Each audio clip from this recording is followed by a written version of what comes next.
Good morning students. நான் உங்கள் chess master Arulkumar பேசுகிறேன். இன்றைக்கி நம்ம பார்க்க போகிறது என்னென்னா சிம்பிள் செக்மேட், அதாவது மேட்டின் ஒன் மூவ். ஸ்டூடெண்ட்ஸ் யோசிக்கலாமா? மேட்டின் ஒன் கண்டுபிடிக்கலாமா? வாங்க. மேட்டின் ஒன்னுக்கு செக்மேட் அடிக்கணும்னா ஐடியா என்னென்னா, கிங்கோட எஸ்கேப்பிங் ஸ்கொயரை பார்த்து அங்கே எஸ்கேப் ஆகாமல் நம்ம செக்மேட் அடிக்கணும். அதான் ஐடியா. இப்போது இந்த பொசிஷனை எடுத்துக்கிட்டிங்கன்னா white to play one move mate. யோசிக்கிறீங்களா? இந்த பொசிஷனை பொறுத்தவரை பிளாக்கிங்கை பார்த்தீங்கன்னா F7 போக முடியாது, G7 போக முடியாது, E7 போக முடியாது. ஏன் போக முடியாதுன்னா, அந்த ஸ்கொயரை யார் control பண்ணிகிட்ருக்கான்னா white king. E7, F7, G7 இந்த 3 ஸ்கொயரையும் கண்ட்ரோல் பண்ணிகிட்ருக்கிறது ஒயிட் கிங். இந்த பொசிஷனில் நம்ம 3 விதமாக செக்மேட் அடிக்கலாம். எப்படிலாம் பார்க்க போகிறோம். ஃபஸ்ட்டு என்னென்னா, ரூக் மாதிரி யோசிக்கிறோம். கியூனை வச்சு checkmate, queen D8 checkmate. So second எப்படி யோசிக்கணும்னா, கியூனை பிஷப் மாதிரி யோசிக்கணும். நான் உங்கள்கிட்ட சொல்லியிருக்கேன், கியூன் எப்படி போகும்? ரூக் மாதிரியும் போகும், பிஷப் மாதிரியும் போகும். Queen A8 checkmate. இன்னொரு செக்மேட் என்னென்னா ஈஸி செக்மேட். கியூனை வச்சு F7. யார் சப்போர்ட் மேட்டுனா கிங் சப்போர்ட் மேட்டு. ஓகேயா? ஸோ இப்படி தான் செக்மேட் அடிக்கணும். இது ஈஸியான பொசிஷன். யார் to play? White to play checkmate. ஈஸியான ஆன்சர் கியூன் F7. இப்போ நெக்ஸ்ட் சம் போகலாமா?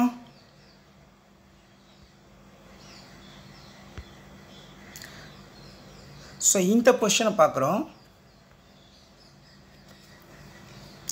இந்த பொசிஷனில் ரைட் ஹேண்ட் கார்னரில் நீங்கள் என்ன பார்க்குறீங்கன்னா, ஒரு பிளாக் மாதிரி ஒரு பொட்டு மாதிரி பார்க்குறீங்க. அப்படின்னா யார் டு ப்ளேனா black to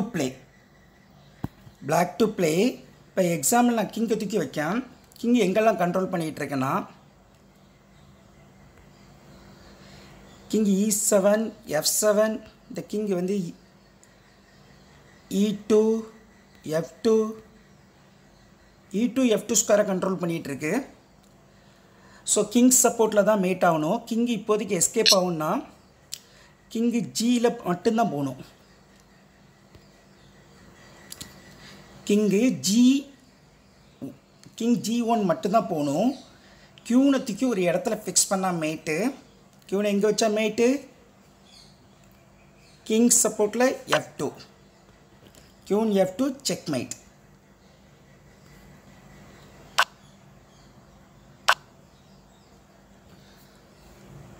okay, next sum போகலாம்.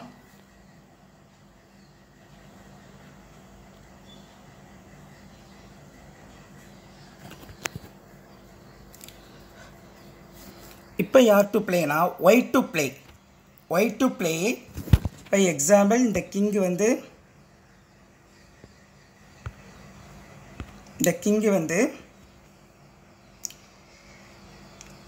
E7, F7, G7 இந்த 3 ஸ்கொயரை கண்ட்ரோல் பண்ணிகிட்ருக்கான்.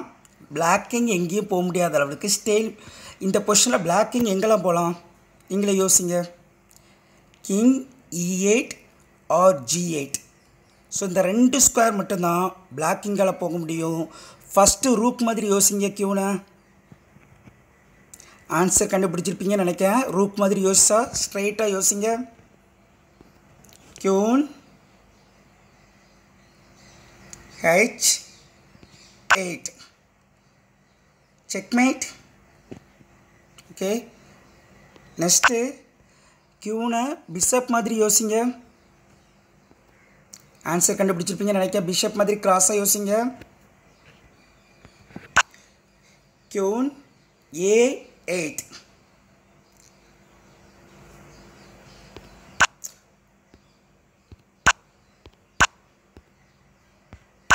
ஸோ நெக்ஸ்ட்டு பார்க்க போகிறது என்னென்னா, அடுத்த சம் போகிறோம்.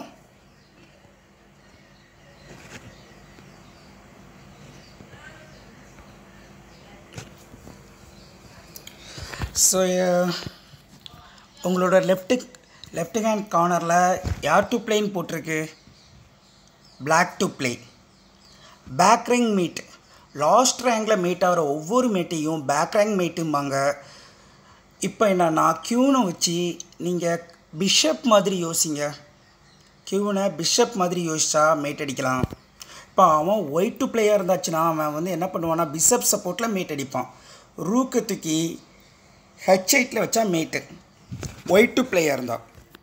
ஆனால் இந்த பொசிஷனில் Black டு ப்ளே, பிஷப் மாதிரி திங்க் பண்ணுங்கள். ஆன்சர் கண்டுபிடிச்சிருப்பீங்கன்னு நினைக்கிறேன்.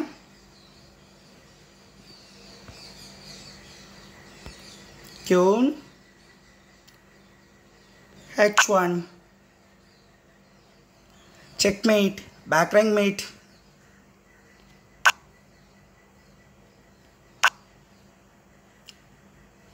Students, next sum போலாம்.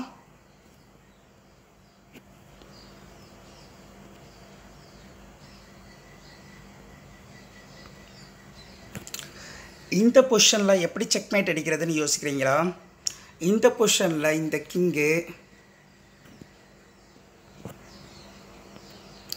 King G6, king B3, B2, B1 இந்த 3 ஸ்கொயரில் எஸ்கேப் ஆகாத லெவலுக்கு ஒயிட் கிங் வந்து கண்ட்ரோல் பண்ணிகிட்ருக்கான். ஸோ பிளாக் கிங் எங்கெல்லாம் எஸ்கேப் ஆகும்னு யோசிக்கணும் ஃபஸ்ட்டு. ஆமாம், கிங் A1, கிங் A3 இந்த 2 ஸ்கொயரில் மட்டும்தான் பிளாக் கிங்கால் எஸ்கேப் ஆக முடியும். இப்போது white to play, one move mate, ரூக்கத்துக்கு ஒரு பிளேஸில் வைக்கணும். யோசிப்பீங்கன்னு நினைக்கிறேன். ரூக் எப்படி போகணும், 8th ரேங்க், ரூக்கத்துக்கு A8 செக்மேட். சப்போர்ட் யார் ஹெல்ப் பண்ணியிருக்கானா, கிங்கு தான் சப்போர்ட் பண்ணிகிட்ருக்கான். ஸோ ஆப்பனண்டோட கிங்கு எஸ்கேப் ஆகாத லெவலுக்கு ஒயிட் கிங் கண்ட்ரோல் பண்ணிகிட்ருக்கு 3 ஸ்கொயரை. இப்போ என்ன பண்ணுறோன்னா செக்மேட். ஸோ நெக்ஸ்ட்டு சம் போகலான்னு நினைக்கிறேன். இது ரூக்கை வச்சு செக்மேட் அடிச்சிருக்காங்க. இதேமாரி அடிக்கடி மேட்ச்சில் வரும், பார்த்துக்காங்க.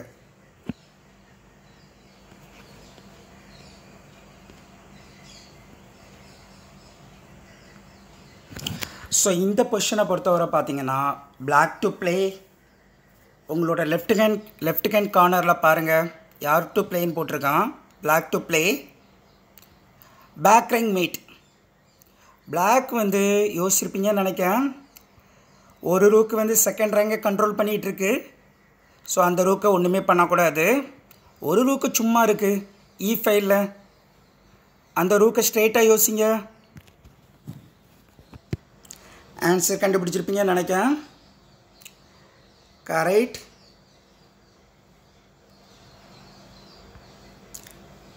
ரூக் ஸ்ட்ரெயிட்டாக கொண்டு வாங்க. E1, rook E1 checkmate, back rank mat.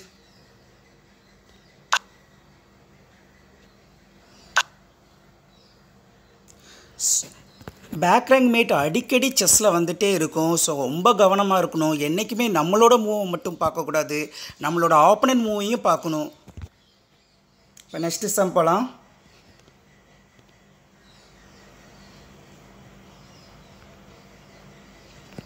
So இந்த பொசிஷன் பிஷப்பை வச்சு செக்மேட் அடிக்கிறது. White to play. ஒரு பிஷப் F4ல் இருக்குது பாருங்கள். அந்த பிஷப் நல்ல டயகனலாக கண்ட்ரோல் பண்ணிகிட்ருக்கான். F4ல் உள்ள பிஷப்பை ஒன்றுமே பண்ணக்கூடாது. E5, D6, C7, B8 அவ்வளோ ஸ்கொயரை கண்ட்ரோல் பண்ணிகிட்ருக்கான். இன்னொரு பிஷப் G6ல் இருக்குது. அந்த பிஷப்பை தான் தூக்கி செக்மேட் அடிக்கணும். நீங்கள் ஆன்சர் யோசிச்சிருப்பீங்கன்னு நினைக்கிறேன். பிஷப் G6ல் உள்ளதை வச்சு ஒரு இடத்துல வச்சா checkmate.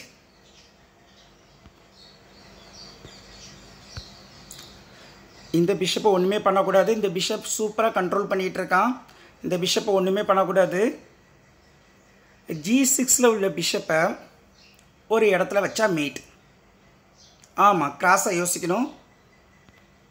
Bishop E4 checkmate, double bishop checkmate. 2 bishop வச்சு செக்மேட் அடிக்க முடியுமா? ஆமாம், அடிக்கலாம் 2 பிஷப் வச்சு. ஸோ அதை தான் பார்க்குறீங்க.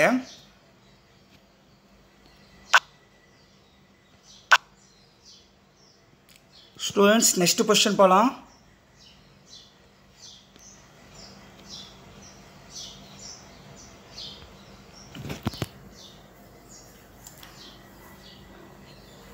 ஒயிட் பிளேயா பிளாக் பிளேயான்னு யோசிச்சிருப்பீங்கன்னு நினைக்கிறேன்.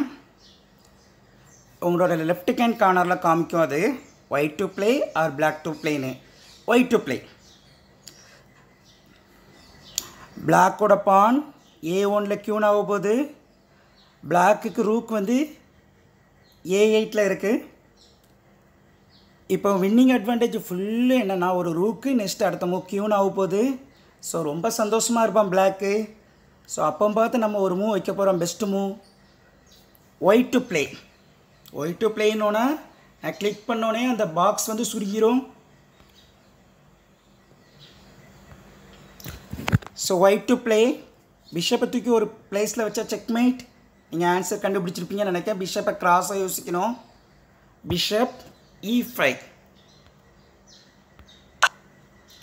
என்ன தான் வின்னிங் அட்வான்டேஜ் ரூக்கு இருந்து அடுத்த மூவ் பானை ஏற்றி கியூன் ஆக்க போகிறான். அப்படி இருந்தாலுமே நம்ம அவனை செக்மேட் அடிச்சிடுறான். அதுக்கு காரணம் என்னென்னா இந்த பானும் இந்த கிங்கு தான். ஸோ ஆப்பனண்டோட ஏரியாவை சுற்றி வளைச்சிட்டான். இப்போதைக்கு கிங் எங்கேயும் போக முடியாது. பிஷப்பை தூக்கி ஒரு இடத்துல வச்சா செக்மேட். Bishop E5 checkmate. அவ்வளோதான். ஸோ நெக்ஸ்ட் கொஸ்டின் போகலாம்.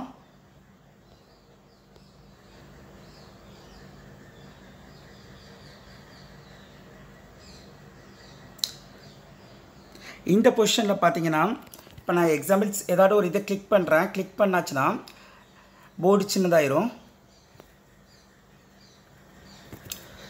Okay, white to play.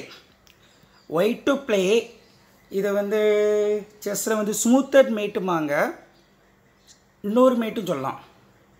Black king என்ன பண்ணிவிட்டு பிளாக் காயின் என்ன பண்ணிட்டுனா அவனுக்கு அவன் காயினை சதி பண்ணிட்டு Plackett position. So king G8 வராத லெவலுக்கு ரூக்கு இடைஞ்சலாக இருக்குது. H7 வராத லெவலுக்கு பான் இடைஞ்சலாக இருக்குது. G7 வராத லெவலுக்கு பான் இடைஞ்சலாக இருக்குது. ஸோ இந்த பொசிஷனில் நீங்கள் என்ன பண்ணலான்னா நைட்டை தூக்கி ஒரு மூவ் வைக்கலாம். யோசிச்சிருப்பீங்கன்னு நினைக்கிறேன். நைட் எப்படி போகும்? L shape. Night F7 checkmate. இந்த மேட்டை தான் என்ன சொல்லுவாங்கன்னா ஸ்மூத்தட் மேட்டும்பாங்க. ஓகே, நெக்ஸ்ட் பொசிஷன் போகலாம். ஸோ இந்த பொசிஷனை பார்த்தீங்கன்னா இப்போ நான் ஒரு மூவ் கிளிக் பண்ணுறேன், உடனே போர்டு சுருங்கிடும். இந்த கிங்கு B2 அண்ட் B1 ஸ்கொயரை கண்ட்ரோல் பண்ணிகிட்ருக்கான். B2 and B1 square. ஒயிட்டுக்கு ரூக் இருக்குது. நெக்ஸ்ட் மூவ் H2ல் உள்ள H7ல் உள்ள பான் H8ல் ராணியாக போகுது. ஆனால் இப்போ என்னென்னா இந்த கிங்கு இந்த நைட்டு எல்லாமே சுற்றி வளைச்சி ஸ்டேல்மேட் பொசிஷனில் வச்சுருக்கோம் நம்ம. ஆனால் ஆப்பனண்ட்டுக்கு பான் மூவ் ஸ்டேல்மேட் கிடையாது. இந்த பொசிஷனில் இந்த கிங்கு B2 B1 ஸ்கொயரை கண்ட்ரோல் பண்ணிகிட்ருக்கான். ஆப்பனண்ட் பானை ராணியாக்க போகிறான். ரூக் இருக்குது, என்னென்னாலும் இருந்துட்டு போட்டோம். ஆனால் இந்த டைமில் என்ன பண்ண போகிறோம்? இந்த நைட்டை தூக்கி எல் ஷேப்பில் ஒரு இடத்துல வைங்க, செக்மேட் ஆயிரும். யோசிச்சிருப்பீங்கன்னு நினைக்கிறேன். Knight B3 checkmate. Okay, double நைட்டை வச்சு மேட் அடிக்கலாமா? கண்டிப்பாக அடிக்கலாம். 50 மூவ் சான்ஸ் இருக்குது.